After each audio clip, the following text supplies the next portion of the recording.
Thanks to our existing viewers for your love and support. I really appreciate you all. And if you are just viewing us, please do well to like, share, and hit that subscription button. It really means a lot to us. Thanks as you do so. Now let's dive in.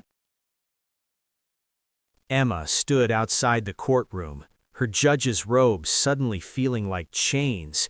Inside, a criminal waited. At the hospital, a dying man clung to life. Both shared her blood. Both had destroyed her childhood, and she had to decide their fate. The gavel felt heavy in Emma's hand as she made her announcement. Due to medical circumstances involving the defendant's family, this court is postponed for 72 hours. The defendant will remain in custody. Court adjourned. Alexander's lawyers protested loudly, but Emma was already leaving through her chamber doors, her heart pounding against her ribs. She drove home in silence, her mind racing. When she opened the apartment door, she found Sophia and their mother sitting at the kitchen table, untouched tea growing cold between them. The air was thick with unspoken words. "You know," Emma said quietly, dropping her briefcase. Sophia nodded, her doctor's composure cracking. "He's in my ICU, critical condition, massive heart attack with complications." Sarah stared at her hands, the same hands that had scrubbed floors to feed her daughters. "After all these years, fate brings him to you both." "He needs a blood transfusion urgently," Sophia continued, her voice clinical, detached, the only way she could cope. "His type is rare. Without it, he has maybe 48 hours. Emma sat down heavily. "And Alexander?" "Same blood type," Sophia whispered. "I checked the records." The room fell silent. The irony was suffocating. The son Marcus prized above all else might be the only one who could save him. "I need Alexander released temporarily to donate," Sophia said, looking at her sister. "As a judge, you could authorize medical furlough for—" "No," Emma's voice was steel. "He killed someone, Sophia, a mother, left her children screaming on the pavement." Sarah reached across the table, placing her weathered hand over Emma's. "I know what he did to us. I know the pain. But you became a judge to uphold justice, not revenge. And justice means saving lives when you can, even lives that don't deserve saving." Emma looked at her mother, the woman who'd forgiven everyone, who'd never let bitterness poison her soul despite having every reason to. "If we let him die without trying," Sarah continued softly, "we become just like him. We choose who deserves to live based on our pain." Sophia pulled out her phone. "There's something else. Victoria is at the police station.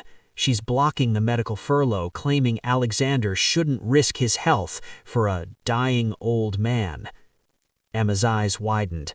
What kind of mother refuses to let her son save his father's life? Victoria stood in the police station wearing diamonds and designer heels, blocking the one thing that could save her husband's life. Her reason? It would make Emma realize that some people aren't worth saving, and some secrets are worth killing for. The police station's fluorescent lights cast harsh shadows as Emma arrived in her civilian clothes, Sophia beside her. They'd filed the emergency medical furlough request an hour ago. Victoria sat in the waiting area, perfectly composed, scrolling through her phone as if she were at a spa appointment rather than deciding her husband's fate. "Mrs. Marcus," Emma announced formally, "I'm Judge Martinez. I understand you're objecting to your son's temporary medical release." Victoria looked up slowly, her eyes scanning Emma with calculating coldness. "Judge Martinez," she repeated, tasting the name. "How civic-minded of you to involve yourself in my family's affairs." "Your husband is dying," Sophia interjected, her doctor's urgency breaking through. "Alexander is the only compatible donor immediately available." Victoria stood, her heels clicking against the linoleum floor. "My son has been through enough trauma. Forcing him to undergo a medical procedure in his fragile mental state? Unthinkable."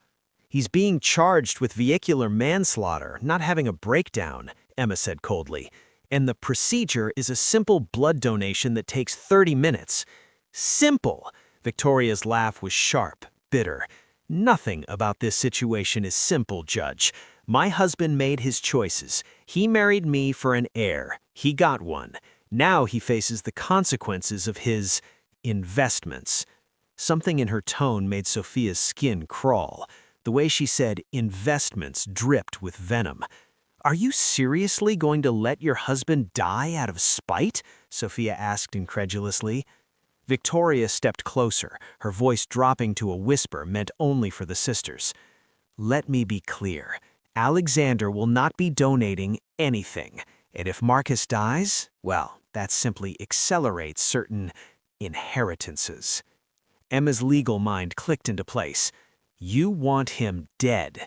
You're his wife. You'd inherit everything. What's left of everything, you mean, thanks to my son's enthusiasm. But yes, a widow's inheritance is still quite substantial, especially without complicated ex-wives or forgotten children complicating estate claims. She gathered her designer purse. So do what you must, Judge Martinez. Grant your little furlough, but I'll tie it up in legal challenges for days, and by then, well, nature will have taken its course. As Victoria walked toward the exit, Emma made a decision that would change everything. Officer, she called out, I'm issuing an emergency judicial order. Alexander Marcus is to be transferred immediately to City General Hospital for medical donation under court supervision. Any interference will be considered obstruction of justice. Victoria froze at the door, her mask of composure finally cracking. Alexander shuffled into the hospital room in handcuffs and an orange jumpsuit, flanked by 2 officers. The man on the bed was supposed to be his father, his legacy, his empire. But the truth, waiting in a blood test vial, would destroy everything he thought he knew. Marcus lay unconscious, machines beeping rhythmically around him. His IV lines snaked into his arms. His once powerful frame looked shrunken, fragile beneath the white hospital sheets. Sarah stood in the corner, her arms wrapped around herself. This was the man who'd thrown her away, yet seeing him like this stirred something she thought she'd buried. Not love, but the ghost of what could have been. Emma and Sophia entered with Alexander between the guards. He looked nothing like the arrogant defendant from the courtroom. His designer confidence had evaporated, replaced by genuine fear. Is he? Alexander's voice cracked. Alive, barely, Sophia answered clinically. We need to run a blood compatibility test first, then proceed with the transfusion if you match. Alexander stared at Marcus. For all his rebellion, all his reckless behavior, he'd never imagined his father vulnerable, dying. Where's Mom? He asked suddenly. The twins exchanged glances. She left, Emma said simply.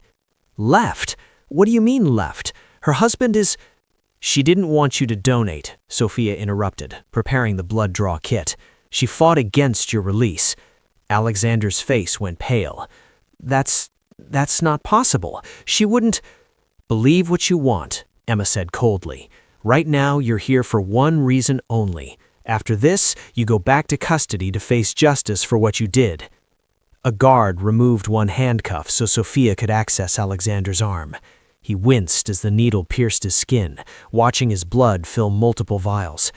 Sarah moved closer to the bed, looking down at Marcus.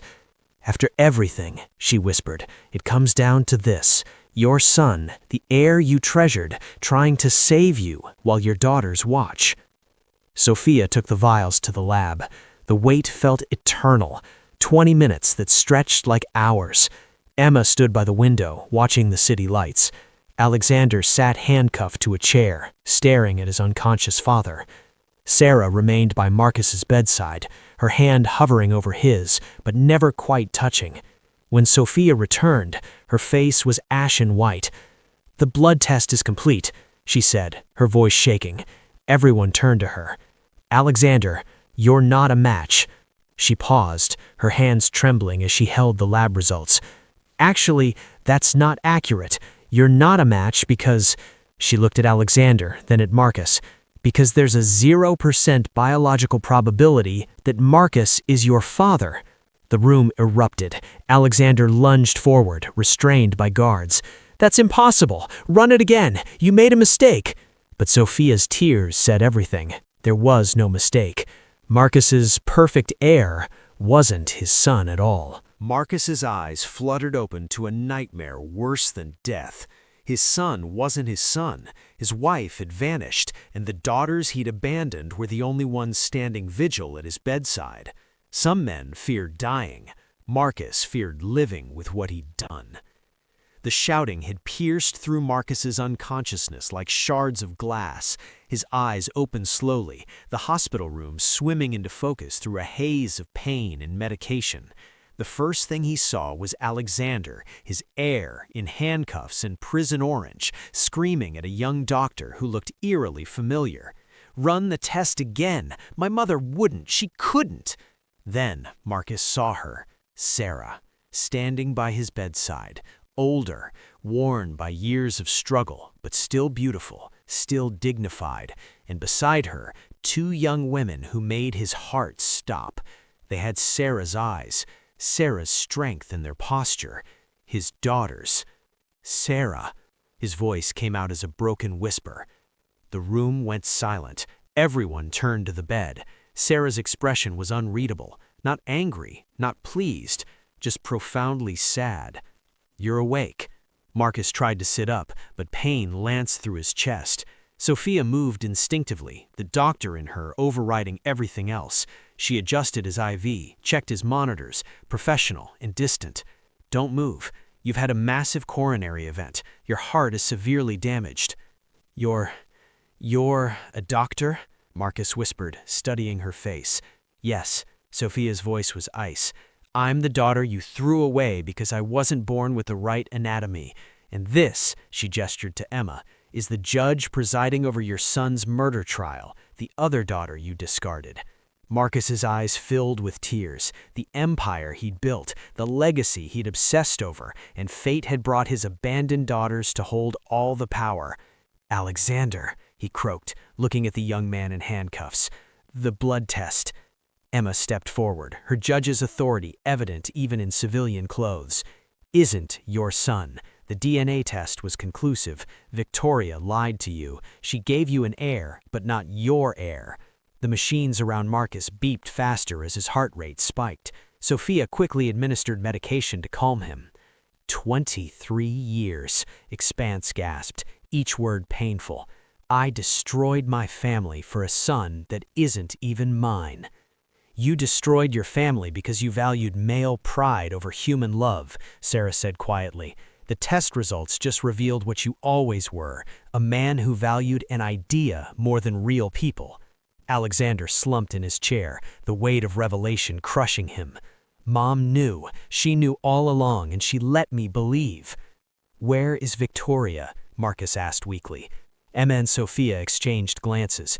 Neither had seen Victoria since she'd stormed out of the police station. "We need to find her," Emma said, pulling out her phone, "because if she was willing to let you die, she's probably—" Her phone buzzed. A message from the court clerk. "Judge Martinez, urgent. Victoria Marcus just withdrew $50 million from joint accounts, multiple property transfers filed this morning." Marcus's empire was being systematically dismantled by the woman he'd married for an heir. Marcus lay dying, his fake heir useless, his empire crumbling, his second wife vanished. Only one person in the world could save him now, the woman he'd destroyed. And she was walking toward the door. "Wait." Sarah's voice cut through the tension as Emma and Sophia prepared to leave. Marcus watched from his bed, hope and shame warring on his face. Alexander sat slumped in his chair, his entire identity shattered in a single blood test. "Mom, no," Emma said firmly, reading her mother's intention. "You can't be thinking. He needs blood. He's going to die without it." Sarah's voice was steady, calm, the same voice that had soothed her daughters through countless hungry nights and cold winters. Sophia shook her head. "His type is rare, but we can find another donor. It might take time, but—" Time he doesn't have, Sarah interrupted, looking at the monitors. You said so yourself. 48 hours maximum. Marcus's voice was barely audible. Sarah, you don't have to. Don't, Sarah said sharply, finally looking at him directly. Don't thank me, don't apologize, don't say anything. She turned to her daughters, these brilliant young women she'd raised alone. You both became who you are because I taught you that our humanity isn't defined by how others treat us. It's defined by how we treat others when we have the power. He threw us away like garbage. Emma's voice cracked with emotion she rarely showed. He chose a fantasy over his own children, over you. I know, Sarah's eyes glistened, and every day for 23 years I lived with that choice. But if I let him die when I could save him, I become the person who values revenge over mercy, and I didn't raise you to be that person either. Sophia stepped forward, her medical instincts conflicting with her pain. Mom, you're not obligated. I'm not doing this for him, Sarah said quietly. I'm doing this for me, for the woman I choose to be. 2 hours later, Sarah lay on a hospital bed next to Marcus, a transfusion line connecting them, his blood literally flowing from her veins into his. Emma and Sophia stood watching, their emotions tangled, pride in their mother's grace, anger at her sacrifice, confusion about their own feelings. Marcus was conscious now, watching Sarah's face as her blood saved his life. Tears streamed down his cheeks. I don't deserve this. No, Sarah agreed, staring at the ceiling. You don't. When the transfusion was complete, Sarah sat up slowly. Sophia checked her vitals, while Emma stood guard, as if protecting their mother from Marcus's very presence. We're leaving now, Emma announced. Officers, return the prisoner to custody. As the guards led Alexander away, his world destroyed, his mother gone, his father not his father, Marcus reached out weakly. Sarah, girls, please. But they walked out without looking back, their footsteps echoing down the hospital corridor. Marcus was alive, but he was utterly, devastatingly alone. 3 days later, he was discharged to an empty mansion and a nightmare he couldn't wake from. Marcus stood in the doorway of his mansion, expecting luxury and finding devastation. The queen had fled with the crown jewels, and the empire he'd built for a phantom son was now a tomb of broken dreams. The mansion felt wrong the moment Marcus's driver dropped him off. Too quiet, too still. He pushed open the massive front door, his chest still aching from the surgery, his heart broken in ways no doctor could repair. The marble foyer echoed with his footsteps, hollow, empty. "Victoria?" His voice cracked. "Alexander?" Silence answered. Marcus moved through rooms that had once been filled with noise and life, and now felt like a mausoleum. The study, half empty. Victoria's office, completely cleared out. Alexander's room, untouched, frozen in time, like a shrine to a lie. Then he saw it, an envelope on the dining room table, his name written in Victoria's elegant script. His hands trembled as he opened it. Marcus, by the time you read this, I'll be somewhere you'll never find me, and your accounts will be considerably lighter. Did you really think I loved you? I married a wallet, not a man. Your obsession with a male heir made you so predictable, so manipulable, it was almost too easy. Alexander isn't yours. He's from a relationship I had before we met, but you were so desperate for a son, so blinded by your pathetic need for legacy, that you never questioned it. You just handed me everything. I've transferred what's left of your liquid assets, sold properties you didn't even know I had access to, and liquidated investments you'd forgotten about. The company Alexander destroyed? That was just the beginning. I've been bleeding you dry for years, moving money into accounts you'll never trace.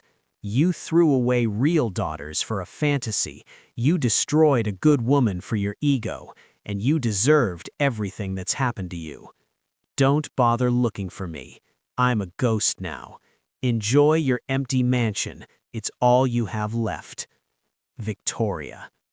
The letter slipped from Marcus's fingers as his phone began violently buzzing. Alert after alert. Transaction, $15 million withdrawn. Property transfer complete. Coastal estate. Account closure. Investment portfolio. Transaction, $8 million withdrawn. Credit card purchase, $250,000. Marcus collapsed into a chair, watching his empire evaporate in real-time notifications. Victoria had his MasterCards, his account passwords, his trust. She'd been planning this for years. He tried calling his bank, his lawyers, his accountants. Frozen accounts, legal holds, everything tied up in red tape that would take months to unravel, if it could be unraveled at all. The man who'd built a billion-dollar empire couldn't access enough money to buy groceries. His phone rang, a number he didn't recognize. Hope flickered.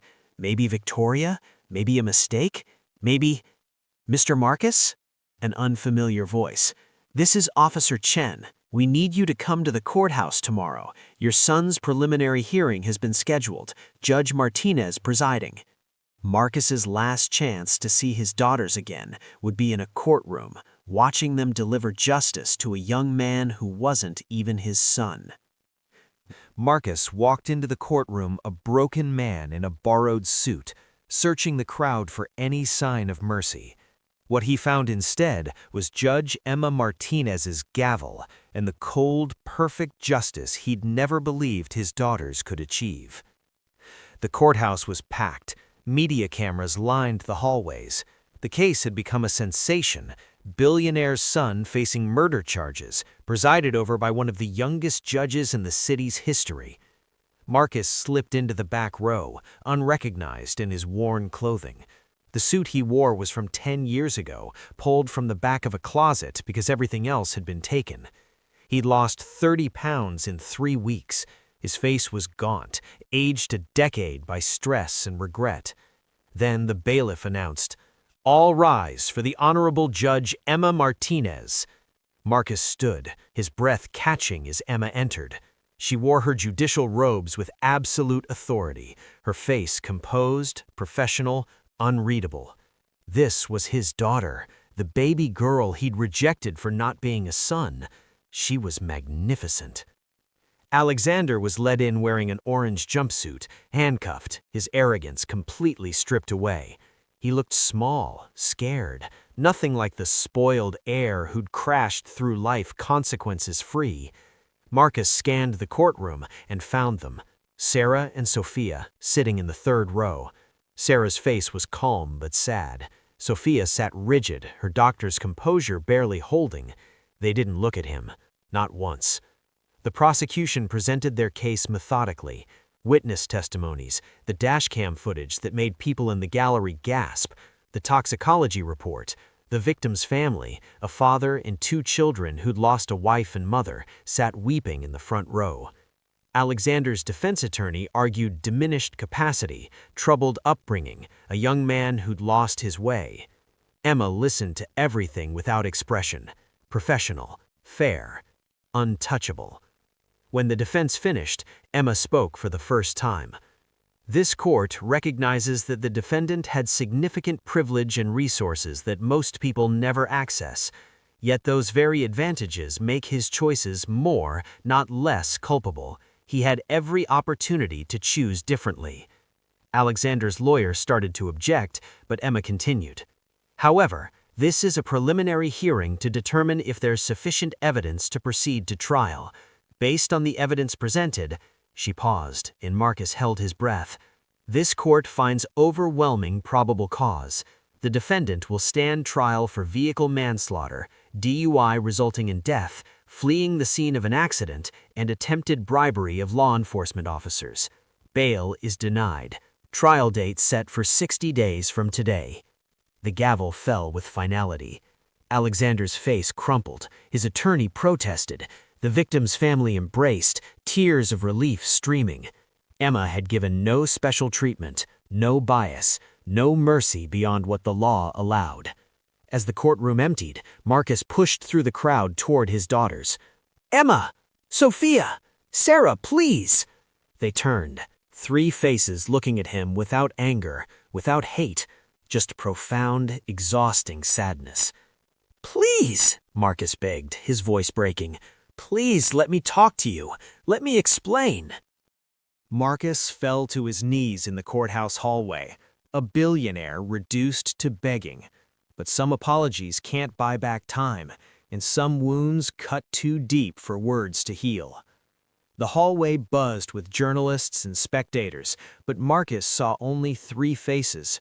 Sarah stood between their daughters like a shield, her hand gently resting on Emma's arm. "Please," Marcus repeated, his voice raw with desperation. "I know I don't deserve anything from you. I know what I did was unforgivable," Emma finished coldly. "Cruel, inhumane. Which word are you looking for, Marcus?" People slowed, watching the confrontation. Phones came out. Marcus didn't care anymore. He had nothing left to lose. "All of them," he admitted, tears streaming down his face. "I was a fool. I was blinded by pride, by this stupid idea that only a son could carry my legacy. I threw away everything that mattered for a fantasy." Sophia's jaw clenched. "You threw away your children, real, living children, for a gender preference." "I know!" Marcus's voice echoed through the marble corridor. "I know what I did, and I've lost everything because of it. My company, my wealth, my wife, none of it was real. The son I chose over you wasn't even mine. Victoria played me for a fool for 23 years. Everything I built is gone." "And you think we should feel sorry for you?" Emma asked, her voice dangerously quiet. "You think your financial ruin somehow makes up for the nights our mother cried herself to sleep? For the hunger? For wearing the same shoes until they had holes in them?" Sarah finally spoke, her voice steady but tired. "Marcus, I forgave you, not because you deserve it, but because holding on to that hatred was poisoning me. I gave you my blood to save your life, because that's who I choose to be." Marcus's face lit with desperate hope. "Then you understand. But forgiveness doesn't mean reconciliation," Sarah continued. "It doesn't mean we're family again. It means I'm free from what you did to me. That's all." Emma stepped forward, her eyes hard as diamonds. "When we needed a father, you weren't there. When Mom worked 3 jobs and her hands bled from cleaning, you were throwing parties. When Sophia and I wore donated clothes to school and got bullied, you were buying Alexander sports cars." "You only want us now because you have nothing left," Sophia added. "Where were you when we won that academic competition, when we got into university, when we graduated top of our classes? You didn't care about us then because we were successful without you." Marcus reached out, but Emma stepped back. "You taught us a valuable lesson," Emma said. "You taught us that blood doesn't make family, choices do. And you chose to abandon us. Now we choose not to let you back in." "Girls, please," Marcus sobbed. "We're not your girls," Sophia said firmly. "We never were. You made sure of that." Sarah touched her daughter's shoulders gently. "Let's go home." They walked away, Sarah, Emma, and Sophia, leaving Marcus on his knees in the courthouse hallway surrounded by strangers and cameras, drowning in regrets that came 2 decades too late. 6 months ago, Marcus owned 50 rooms. Now he couldn't afford one. The mansion, his last monument to a wasted life, went on the market with a for sale sign that might as well have read Fallen Empire. The real estate agent walked through the mansion with potential buyers, her heels clicking on marble floors that Marcus had once walked like a king. Marcus sat in the kitchen, the only room with furniture left, signing papers with trembling hands. Everything else had been sold. The art collection, the vintage cars, the designer furniture, all auctioned off to pay debts Victoria had left behind in legal fees for a son who wasn't his. The property should sell quickly, the agent said with professional sympathy. Prime location, excellent bones. You'll clear about $12 million after mortgages and liens. $12 million from a billion-dollar empire. Marcus signed the final document. He had nowhere to go.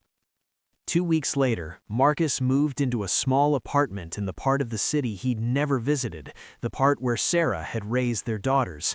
Peeling paint, thin walls, neighbors who worked double shifts just to survive.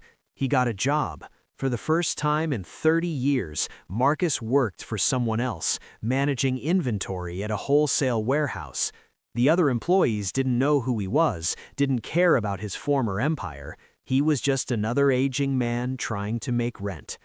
Every night he came home to his tiny apartment and thought about Emma and Sophia.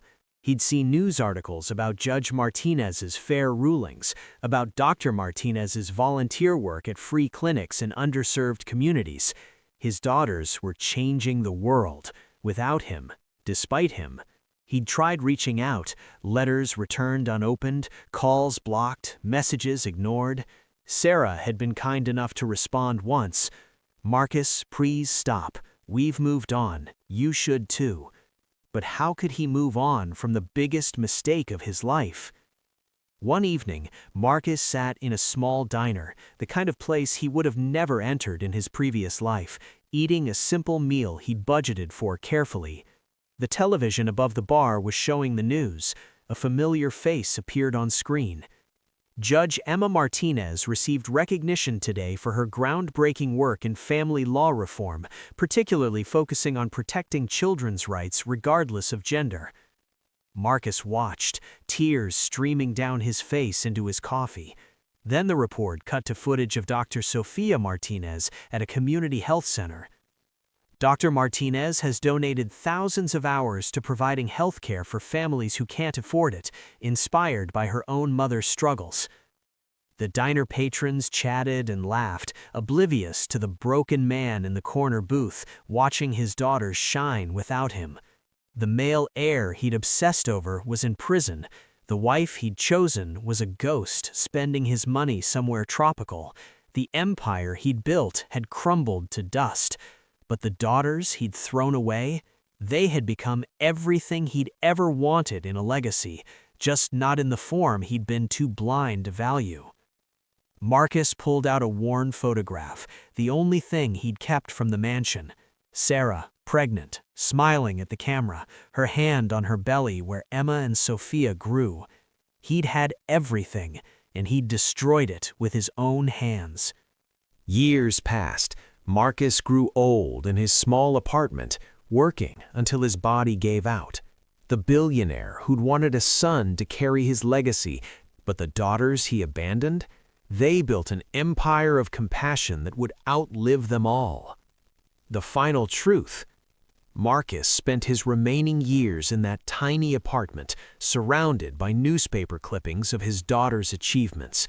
Judge Emma Martinez became renowned for her fair, compassionate rulings, particularly in cases involving children and family rights.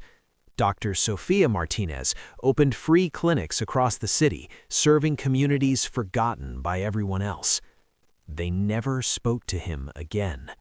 Sarah remarried, a kind teacher who loved her for who she was, not what she could produce. She finally knew peace. Alexander served 15 years for vehicular manslaughter.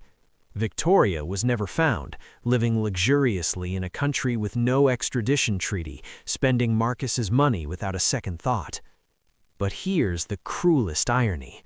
Marcus finally got his legacy, not through a son, not through an empire, but through 2 daughters he deemed worthless. Judge Emma Martinez's name appears in law books. Her reforms protect thousands of children from discrimination. Dr. Sophia Martinez's clinics have saved countless lives. Their mother, Sarah, is remembered as the woman who taught them that grace triumphs over bitterness. The Marcus name lives on, but only through the women he tried to erase. The billionaire who wanted a male heir to build monuments ended up with daughters who built legacies of justice and healing instead. They didn't carry his name proudly, they redeemed it despite him. This is what happens when you value tradition over humanity, when you choose pride over love, when you measure worth by gender instead of character. Marcus learned too late that the greatest legacy isn't what you leave, it's who you love while you're alive. So we ask you, what matters more, having the right heir or raising good humans? Drop your thoughts in the comments. Would you have forgiven Marcus? Could you have shown the grace that Sarah did? Hit that subscribe button because we have more stories that will make you question everything you thought you knew about family, legacy, and redemption. Part 3? Let us know if you want to see what happened to Alexander in prison and whether Victoria ever faces justice. Your comments decide what we create next. Remember, the best revenge isn't cruelty. It's becoming so successful that their absence in your life becomes their loss, not yours. Share this with someone who needs to hear it. See you in the next one.